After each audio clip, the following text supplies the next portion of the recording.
తాకట్లో ఉన్న మీ బంగారాన్ని విడిపించి ఆ రోజు ఆన్లైన్ ధరకే మేము కొంటాం. Sharma gold company. Welcome to iDream media. So నరాల బలహీనత సమస్య, నర్వ్స్ వీక్నెస్ చాలా మందిని ఇబ్బంది పెడుతున్న సమస్య. సో అసలు ఏంటి నరాల బలహీనత, ఎందుకు వస్తుంది, మరి రాకుండా జాగ్రత్తలు ఏంటి, వస్తే న్యాచురల్ వేస్లో ఎలా తగ్గించుకోవచ్చు, వెజిటబుల్ థెరపీ దీని గురించి ఏం చెప్తుంది, వివరాలు తెలుసుకుందాం. మనతో పాటు ఉన్నారు ప్రముఖ vegetable therapist and sun spiritual society founder Vikramaditya guruji గారు. గురూజీ నమస్తే అండి. సూర్యోస్మితల్లి. గురూజీ, జనరల్గా ఏదైనా హెల్త్ ఇష్యూ వచ్చింది, దాన్ని న్యాచురల్ వేస్లో నయం చేసుకోవడం ఎట్లాగా, అంటే మ్యాక్సిమం ఏవైతే నయం చేసుకోగలుగుతామో అలాంటివి చెప్తూ ఉంటారు. సో రూట్ కాజ్ ఏంటో తెలుసుకుంటారు, దాన్ని అలా తగ్గిస్తూ ఉంటారు. సో వెజిటబుల్ థెరపీ దీనికోసం బాగా పనిచేస్తుంది నరాల బలహీనతకి అన్నారు. అసలు ఏంటి నరాల బలహీనత సమస్య, ఎందుకు వస్తుంది, సో న్యాచురల్ వేస్ ఏమన్నా దీన్ని తగ్గించుకోవడానికి? అంటే సహజంగా అమ్మ, మనం ఇప్పుడు ఈ 3-4 ఏళ్ళ 3 years నుంచి మనం జర్నీ స్టార్ట్ చేసాం. గురూజీ, ఈ వెజిటబుల్ థెరపీ దీని మీద నేను ఇంచుమించు 2000 నుంచి స్టడీ మొదలు పెట్టాను. అంటే సహజంగా మనకి సమస్య వచ్చింది అప్పటి వరకు లేనిది ఒక సమస్యతో మనం దానికి ఒక ప్రత్యేక నైపుణ్యం కలిగిన వ్యక్తి దగ్గరికి వెళ్ళాం. ఆ సమస్యను ఎక్స్ప్లెయిన్ చేసినప్పుడు ఆయన దాని మీద ఉన్నటువంటి అవగాహనతో మనకి సొల్యూషన్, పరిష్కారం చెప్పడం జరిగింది. ఇది సందర్భం, అంటే రొటీన్ లైఫ్ కాదు. మనం చాలా హ్యాపీగా మన దైనందిన జీవితంలో మనం మన జీవన సరళి చేసుకుంటూ వెళ్ళిపోతున్నాం. పొద్దుటే లేవటం, పళ్ళు తోమటం, దైనందిన కార్యక్రమంలో పూజ, అర్చన, ఈ పూజలు అవి చేసుకోవటం. అక్కడ నుంచి ఇవాళ వర్క్ ఏంటి, ఆఫీస్కి వెళ్ళాలా లేకపోతే సైట్కి వెళ్ళాలా, సంథింగ్ మనం ఆ వ్యక్తి యొక్క జీవన విధానానికి తగ్గట్టు రియల్ ఎస్టేట్ అయితే సైట్కి వెళ్తారు, ఇంకొకళ్ళు అయితే ఆఫీస్కి వెళ్తారు. ఇది ఒరిజినల్.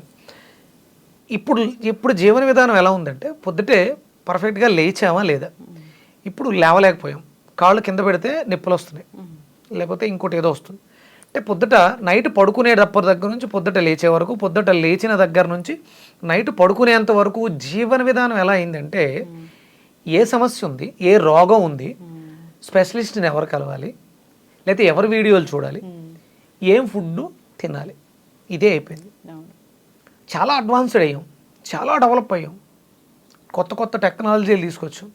ఒక 20 ఏళ్ళు చెప్పుకోవచ్చా యూట్యూబ్ మాధ్యమం వచ్చి? అవును. అప్పుడు 20 ఏళ్ల క్రితం వరకు ఏముందమ్మా, ఏదో టీవీలో వస్తే చూస్తాం అంతే. హెల్త్ ప్రాబ్లం, హెల్త్ ఇష్యూ గురించి ఏదైనా వాళ్ళు చెప్తుంటే కాస్త హాఫ్ అన్ అవర్ ప్రోగ్రామ్ చూస్తాము, లేదా పేపర్లో ఏదైనా వస్తే చూస్తాము అంతే. పేపర్లో కూడా అంటే ఈ హెల్త్కి సంబంధించిన అవేర్నెస్ ఏం లేవు. ఇవన్నీ కావాలంటే మనకి దగ్గరలో ఏమైనా అంటే ఎప్పుడో ఆ వచ్చే సమస్య కూడా 3 నెలలకో 4 నెలలకో అమాసుకో పున్నానుకో అన్నట్టు ఉండేది. కానీ ఇప్పుడు ప్రతిరోజు సమస్య అయిపోయింది. అంటే ఇక్కడ ఇది అంతా ఎందుకు మాట్లాడుతున్నారంటే, పౌష్టికాహారం అనేది లోపం వల్ల, పౌష్టికమైనటువంటి ఆహార లోపం వల్ల మనం ఈ సమస్యల్ని కొని తెచ్చుకుంటున్నాం. ఇప్పుడు మనం అందరి టార్గెట్ ఫుడ్ మీదే ఉంది. ఏం తింటే బాగుంటాం, ఏం తింటే ఫెయిర్ అవుతాం, ఏం తింటే సన్నబడతాం, ఏం తింటే లావు అవుతాం. సన్నబడడానికి ఆహారమే కావాలి, లావు ఎక్కడానికి ఆహారమే కావాలి. అసలు పౌష్టికమైనటువంటి ఆహారం ఎక్కడుంది?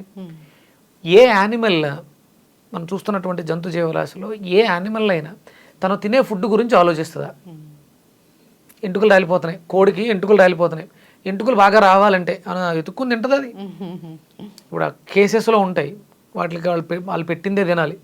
అదే మామూలు ఇంటికి దగ్గర కోళ్ళు అయితే అక్కడ ఉన్న చిన్న పురుగుల్ని, అక్కడ కింద పడినటువంటి ఒడ్డుల్ని, ఆకుల్ని తనకు నచ్చింది తినేసి చాలా హెల్దీగా ఉంది కదా. ఇన్ని రకాలు చూస్తూ ఏమైపోతున్నాం మనం? అంటే ఇదంతా ఎందుకు చెప్పానంటే అమ్మ, ఈ నరాల బలహీనత అనేది వీటిలన్నిటికీ కూడా కారణం అవుతుంది. అంటే మనం సరైన పౌష్టికాహారం తీసుకోకపోవడం వల్ల ఈ సమస్యలన్నీ కూడా, విపరీతంగా తినేయటం దానివల్లే వస్తుంది, అసలు తినాలని పెంచకపోవడం కూడా దానివల్లే వస్తుంది. ఇది ఇంట్రోవర్టెడ్ అనే ఒక పదాన్ని వాడతారు. ఈ పౌష్టికాహార లోపం వల్ల ఈ మానసికమైనటువంటి సంబంధం ఏర్పడుతుంది. విపరీతంగా తినేదని కోరిక ఎప్పుడు ఉంటుంది? మానసికంగా మనకి అది సఫిషియెంట్ అనిపించినప్పుడు ఉంటుంది. మీరు విపరీతంగా ఎవరి మీద అరిచేసారు, వచ్చి భోజనం దగ్గర కూర్చుంటే ఎక్కువ తినేస్తారు, లిమిటేషన్ తెలియదు, అందరూ దూరం అయిపోయారు, సాడ్గా ఉన్నారు, దుఃఖంలో ఉన్నారు, అప్పుడు తెలియదు. అంటే మానసిక భావోద్వేగాలు మన మీద 100కి 100 పాళ్ళు ప్రభావాన్ని చూపిస్తున్నాయి.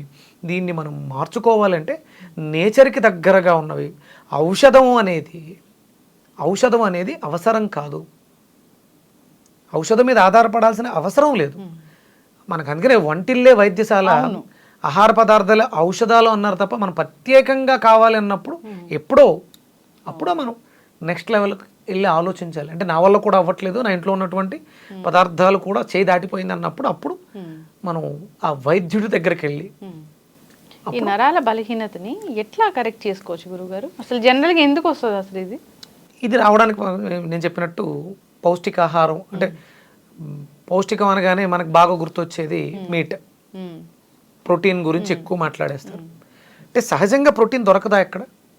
కొన్ని వందల ఏళ్ళుగా ఈ సాత్వికమైనటువంటి జంతుజాలం ఉంది, జీవాలు ఉన్నాయి, అవన్నీ కూడా ప్రోటీన్ లేకుండా, అంటే ప్రోటీన్ మీన్స్ మాంసం లేకుండా సాధు జంతువులుగా బతుకుతున్నాయి, కొన్ని వేల సంవత్సరాలుగా జరుగుతున్నాయి. మరి ఈ మీట్ లేకపోతే, ప్రోటీన్ లేకపోతే బతకలేవా? బతుకుతున్నాయి. ఇది కాదు. అంటే అన్నీ సమతుల్యంగా ఉన్నటువంటి ఆహారాన్ని తీసుకోవడం ద్వారా, ప్రధానంగా పీచు పదార్థాలు. ఏం తింటున్నాం చెప్పండి? పీచు మీరు తినే పదార్థాల్లో పీచు దేంట్లో ఉంటుంది? ఏదైనా ఫ్రూట్స్ తీసుకున్నప్పుడు ఉంటుంది అంతే. పీచు ఎందులో ఉంటుందా? మీరు అందుకని అడిగా, పర్టికులర్గా అడిగా, పీచు దేంట్లో ఉంటుంది? మామిడికాయ ఉంటుంది, అది సీజనల్గా వస్తుంది. ఇప్పుడు ఈ వర్షాకాలం, ఇప్పుడు మనం వర్షాకాలంలో ఉన్నాం, ఇప్పుడు మనకి పీచులో ఏం దొరుకుతున్నాయి? ఏమీ లేవు. మనం తినడానికి, మీరు చెప్పడానికి ఫ్రూట్స్ ఏమైనా కనపడుతున్నాయి అంటే ఏమీ లేవు. అంటే ఉన్నా మనం వాటిని గుర్తించం. మనకి ఈ పీచు కోసం మనకి ఎండాకాలం ముంజలు వచ్చినాయి, ఇప్పుడు ఏమొస్తాయి? తాటికాయలు వస్తాయి. ముంజలు ముదిరిన తర్వాత దాని నిండా పీచే ఉంటుంది. తాటిపండు దాన్ని కాల్చి అది తీసి దానికి ఉప్మాను యాడ్ చేసి దాని కింద వేస్తారు, రొట్టెకి దెబ్బ రొట్టె కింద వేస్తారు. అలాగే తాండ్ర కింద దొరుకుతుంటుంది, మీకు విలేజెస్లో దొరుకుతూ ఉంటాయి. అంటే తాటిపండుని తీసుకోవాలి. మరి సిటీస్లో తాటిపండు దొరుకుద్దా? దొరకదు. ఇక పీచు దేంట్లో ఉంది? చిక్కుల్లో పీచు ఉంటుంది, మనం తీస్తాం పైన అటు ఇటు. అలాగే సోయా బీన్స్లో ఉంటుంది. అవి అంటే గోరుచిక్కుళ్ళలో ఎక్కువగా ఉంటుంది. నేను ప్రధానంగా చెప్పబోయేది అంటే గింజ జాతి వాటిలో గోరుచిక్కుళ్ళలో మనకి అధికంగా దొరుకుతుంది ఆ పీచు. మీరు నమిలితే తెలుస్తుంది, దాంట్లో నిండా పీచే ఉంటుంది. విపరీతంగా మాకు అద్భుతమైనటువంటి ప్రోటీన్. ఈ నరాల వ్యవస్థని మెరుగుపరచడానికి కావలసిన విటమిన్ కే, ప్రధానంగా విటమిన్ కే ఉండాలి దాన్ని బాగు చేసుకోవాలంటే. అది పుష్కలంగా గోరుచిక్కులలో లభిస్తుంది. అది మనకి తెలంగాణలో విపరీతంగా పండిస్తారు. ఈ ప్రాంతంలో హైదరాబాద్ అంటే ఇక్కడికి వచ్చిన తర్వాత చూసాను. మనకి మీరు ఊర్లో వెళ్ళినప్పుడు ఆంధ్రాలో ఎక్కువ సీజనల్ గానే దొరుకుతాయి, కానీ ఇక్కడ ఎప్పుడో ఒకసారి వండుతారా గోరుచిక్కుడు కూడా? చాలా తక్కువ. ఇక్కడైతే విపరీతమైనటువంటి పౌష్టికాహారం, అద్భుతమైనటువంటి శక్తి. ఖచ్చితంగా ఈ నరాల బలహీనత, షివరింగ్స్, అంటే మనిషి బ్యాలెన్స్డ్గా లేకపోవటం, ఇవన్నిటినీ కూడా అంటే రోగాన్ని నివారించడంతో పాటు మానసికంగా కూడా శక్తివంతులను చేస్తుంది కాయగూరలు.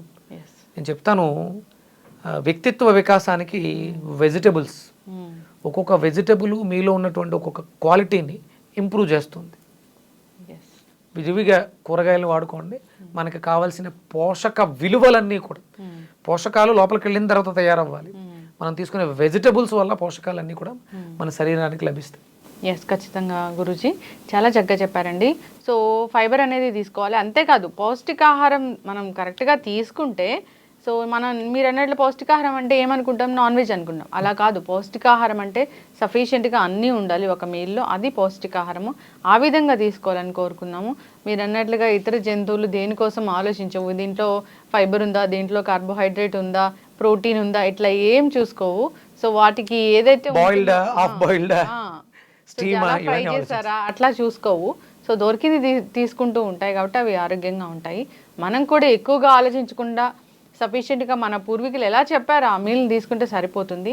చాలా చక్కగా చెప్పారండి. నరాల బలహీనతకి గోరుచిక్కుడు అనేది చాలా బాగా పనిచేస్తుంది. అయితే గోరుచిక్కుడిని జనరల్గా కానీ జ్యూస్ లాగా చేసి తీసుకోవచ్చా గురూజీ? తీసుకోవచ్చు. వెజిటబుల్ థెరపీలో జ్యూసెస్ ఎక్కువ డెఫినెట్గా. ఇక్కడ మనకి గోరుచిక్కుళ్ళు ఒక 10, దానికి తగ్గట్టుగానే 10 గోరుచిక్కుళ్ళు తీసుకుంటే 10 గ్రాముల అల్లం తీసుకోవాలి. 20 గోరుచిక్కుళ్ళు తీసుకుంటే 20 గ్రాముల అల్లం తీసుకోవాలి. అంటే కొన్ని మాలిక్యులర్స్ విడిపడడానికి, మన శరీరం దాన్ని అడాప్ట్ చేసుకోవడానికి అల్లం దోహదకారిగా పనిచేస్తుంది. ట్రావెలర్ అని చెప్తాం.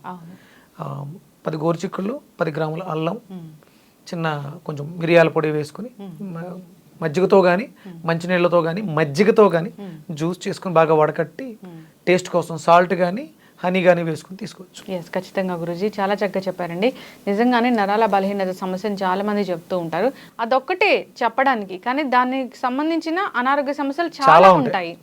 సో వాటిని కరెక్ట్ చేసుకోవడానికి పౌష్టికాహారం ఉండాలి, ఇలాంటి జ్యూసెస్ అనేవి తీసుకోవాలి, సీజనల్ ఫ్రూట్స్ని యాడ్ చేసుకోవాలి. సో అప్పుడే మనం ఆరోగ్యంగా ఉంటాం. చక్కటి ఇన్ఫర్మేషన్ అండి, ధన్యవాదాలు. సూర్యోస్మి తల్లి.